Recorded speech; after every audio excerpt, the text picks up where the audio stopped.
Guys, இன்றைக்கி பார்த்தீங்கன்னா சண்முகமும் பரணியும் வந்துட்டு அவங்க அம்மா ஃபோட்டோ முன்னாடி நின்றுட்டு வேண்டிக்கிறாங்க. நீ எதிர்பார்த்த மாதிரி வந்துட்டு கல்யாணத்தை பண்ண முடியல, ஆனால் வந்துட்டு வீராக்கு நல்ல இடத்துல தான் நான் மாப்பிள்ளை பார்த்து நல்லபடியாக தான் வந்துட்டு கல்யாணம் பண்ண போகிறேன். வீராக்கு மட்டும் இல்லை, ரத்னாவுக்கும் ஒரே மேடையில் கல்யாணம் பண்ணலான்னு முடிவு பண்ணியிருக்கோம். அது ரெண்டுத்தையும் வந்துட்டு நீ தான் நல்லபடியாக நடத்தி கொடுக்கணும். ஒரு கல்யாணத்தை நடத்துறது எவ்வளோ சிரமமாக இருக்கும், 2 கல்யாணத்தையும் நடத்துனா வந்துட்டு ரொம்ப சிரமமாக தான் இருக்கும். நீ தான் அதுக்கு துணையாக இருக்கணும், எல்லாமே நல்லபடியாக முடியணும் அப்படின்ற மாதிரி சொல்லி வேண்டுறாங்க. வேண்டிகிட்டே இருக்கும்போது கரெக்டாக பாக்கியம் இதை பார்க்குறாங்க. பாக்கியெல்லாம் கூட வீட்டுக்கு வந்திருக்காங்க. பாக்கி அங்கே பார்த்தோன்னே அந்த ஃபோட்டோக்கு முன்னாடி வந்துட்டு அதாவது சண்முகத்தோட அம்மாவே நிற்கிற மாதிரி இருக்குது. இலே பரணி அங்கே பாருடி, உன் பக்கத்தில் மதனி நிற்கிறாக அப்படின்னு சொல்கிறாங்க.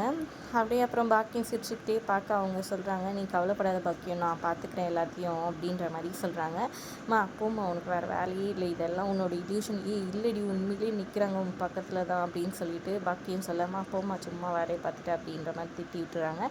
அதுக்கப்புறம் எங்கே போனாங்க மதனின்னு சுற்றி தேடிட்டு இருக்காங்க. அவங்க காணுன்ட்டு பார்த்தா வீரா பக்கத்தில் வந்துட்டு நின்றுட்டுருக்காங்க. அதை பார்த்தோன்னே ஒரே சந்தோஷமாயிடுறாங்க பாக்கியம்.